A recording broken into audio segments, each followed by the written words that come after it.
সেদিন কেনাকাটা করতে যেয়ে কি কি কেনাকাটা করে নিয়ে আসছিলাম চলেন অল্প স্বল্প করে আপনাদের সাথে একটু শেয়ার করা যাক। সো হ্যালো এভরিওয়ান, কি অবস্থা সবার? আশা করি সবাই খুব ভালো আছেন। আমি কিন্তু একটু ভালো নেই, আপনারা হয়তো গলার ভয়েস শুনলে বুঝতে পারবেন শরীরটা একটু খারাপ আমার। তো চলেন আপনাদের সাথে একে একে শেয়ার করি যে আমি আসলে কি কি কেনাকাটা করেছিলাম। প্রথমেই তো ছিল একটা হচ্ছে বাটিক 3 পিস। এটার কালার কম্বিনেশনটা আমার কাছে জাস্ট ওয়াও লাগছে, মানে এটা খুললে আরো বোঝা যাবে বেশি, এত সুন্দর ছিল।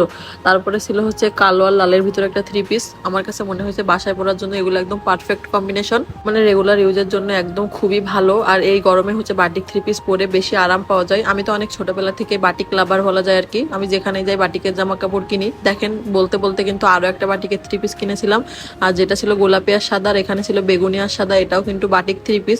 তো আমি কিন্তু তিনটাই নিয়েছিলাম বাটিকের ভিতর, কারণ আমার বাটিক পরতে সবসময় খুবই ভালো লাগতো। তো আসলে সেদিন তো 3 পিস কেনাকাটা করতে গেছিলাম, কেনাকাটা করতে থেকে কিন্তু আরো টুকিটাকে অনেক কিছু কিনে নিয়ে আসছিলাম, যার ভিতর ছিল সেই শ্যাডো প্লেটটা। এটা কিন্তু ভীষণ সুন্দর, মানে একদম কালারফুল শ্যাডো প্লেট বলা যায় আর কি। আমার তো এর আগে অনেক হচ্ছে মেকআপ আইটেম ছিল, কিন্তু সেগুলো আমি সবাইকে দিয়ে দিয়েছি। এখন আপাতত আমার কাছে কিছুই তেমন ভাবে নেই, এজন্য আমার কাছে মনে হলো যে একটা কালারফুল শ্যাডো প্লেট আমার খুবই প্রয়োজন। মাঝে মাঝে রেডি হতে গেলে আসলে কালারফুল না হলে হয় না। এজন্য আম্মুর কাছ থেকে ধান দামের এটা কিনে নিয়েছিলাম। এটা কিন্তু বেশ সুন্দর ছিল, মোটামুটি অনেক কালারই কিন্তু এটার ভিতর ছিল, আমার কাজ চলে যাবে। তো এটা কেনার পরে কিন্তু আমি আরো কিছু কেনাকাটা করেছিলাম, যেমন এই বক্সটা কিন্তু যে দোকান থেকে আমি কসমেটিক কিনেছিলাম সেই দোকান থেকে আমাকে দিয়েছিল। এর ভিতরে কিন্তু সবকিছু অর্গানাইজ করে রাখতে খুবই ভালো হয়। তো এখানে ছিল একটা টিকলি, একটা চিরুনি। টিকলিটা আমার পছন্দ মতো, আর চিরুনিটা হচ্ছে আম্মুর পছন্দ মতো কিনেছিল। আমাদের বাসায় কিন্তু যার যার তার চিরুনি আছে, তারপরেও আমাদের চিরুনিগুলা কেন শুধু হারিয়ে যায়, এজন্য আম্মু শুধু কিনতেই থাকে।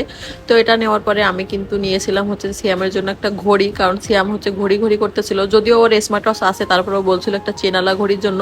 তো আমার কাছে মনে হলো যে ব্ল্যাক ঘড়ি সব থেকে ভালো লাগে দেখতে, এই জন্য ব্ল্যাকের ভিতরেই হচ্ছে ওকে একটা ঘড়ি এনে দিয়েছিলাম। আর সাথে হচ্ছে আম্মু নিয়েছিল যে রেগুলার ইউজের জন্য হেজাব, আর আমি নিয়েছিলাম রেগুলার ইউজের জন্য মাস্ক, কারণ আমার যেহেতু সবসময় মাস্ক পরা লাগে, এই জন্য আমি কয়েকটা কালারফুল মাস্ক এখান থেকে নিয়েছিলাম। আর আমার আম্মু হচ্ছে রেগুলার ইউজের জন্য একটা জর্জেটের ভিতর হিজাব নিয়েছিল।